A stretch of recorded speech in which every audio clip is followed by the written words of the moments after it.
Good evening and welcome to Tucker Carlson. Tonight we're going to start with a confession.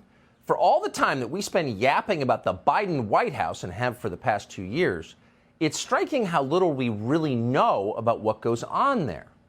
Who exactly works for Joe Biden? What do they do all day? What stage of gender transition are they in? Those are all fair and necessary questions. So tonight, in an attempt to answer them, we'd like to roll out the first installment in a regular educational feature we're calling Who Runs Your Government? Tonight's focus, Sam Brinton. Sam Brinton is one of the people who runs your government. Brinton is a senior official at the Department of Energy. His job is to oversee this country's nuclear waste disposal. Brinton makes sure that spent fuel rods are safely stored. That's a bigger responsibility than you might know. Most people assume that once a rod is spent, you can ignore it and move on to something else, maybe take your dog to the park. But that's not true. The spent rods are often the hardest to deal with, and Sam Brinton is an expert on this topic. But that's not all he is. Brinton is also non-binary, gender fluid, and possibly two-spirit.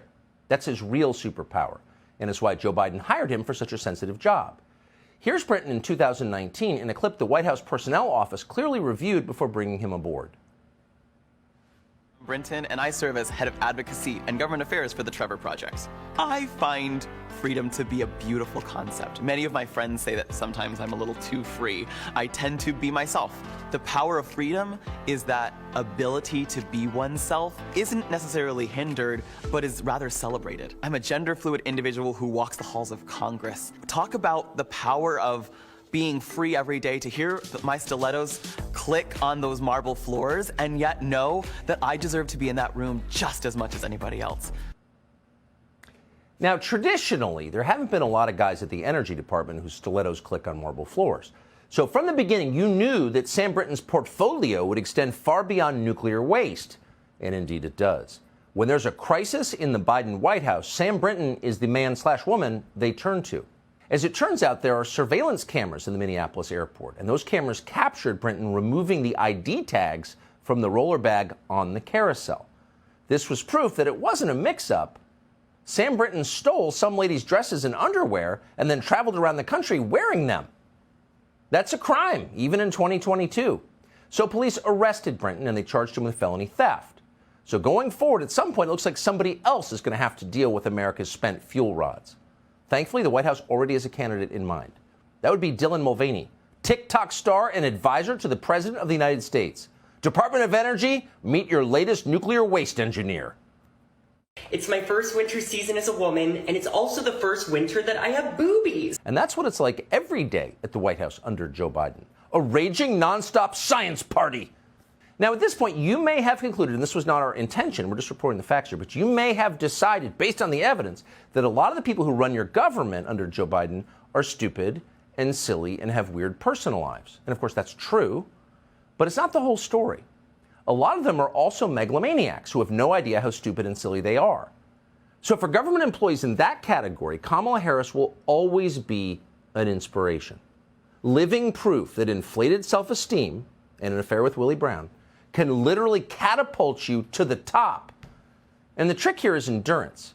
No matter how embarrassing you may be, you just keep going. That's the lesson of Kamala. And here she is in the Philippines just last week, proving it.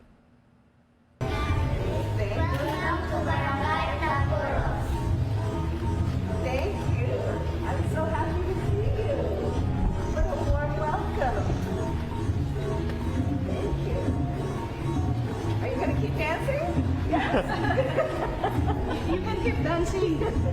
Show me the dance. Show me the dance. Dance, peasants, dance! Dance for me, show me the dance. It works. That's the Vice President of the United States commanding peasants to dance for her. It always works. It's working for Janet Yellen. Janet Yellen is Joe Biden's Treasury Secretary, but she's more than that. She has a past. If the American economy looks a little precarious right now, if you sense, ooh, maybe we're headed for a fall in a big way, well, that's in part because of Janet Yellen and her thoroughly and completely irresponsible behavior as the chair of the Federal Reserve. So Janet Yellen has personally done more than maybe any living American to bring our country steep inflation and yet another housing bubble, which is apparently about to burst, taking a lot of our economy with it. So Janet Yellen did that by printing tons of cheap money and then getting kickbacks in the form of speaking fees from the Wall Street banks. That happened. And you can look it up and find for yourself that it happened. But here's the key. Janet Yellen has no intention of admitting that it happened. And as a Biden White House official, she doesn't have to admit it. You know what she can do? She can blame the whole thing on you, peasant! And last night she did. Watch. It turned out the pandemic had very special impacts on the economy. Remember, everybody stopped spending on services. They were in their homes for a year or more. They wanted to buy grills and office furniture. They were working from home. They suddenly started splurging on goods. Oh, they splurged on grills! It had nothing to do with the fact that I ran the Fed, which controls our money supply and therefore controls our economy at the deepest level. And I printed so much money that it's not worth anything anymore. And that's why our economy is about to blow up. But that's not what did it. You bought a grill. Next time, don't do that. Dance, peasant, dance.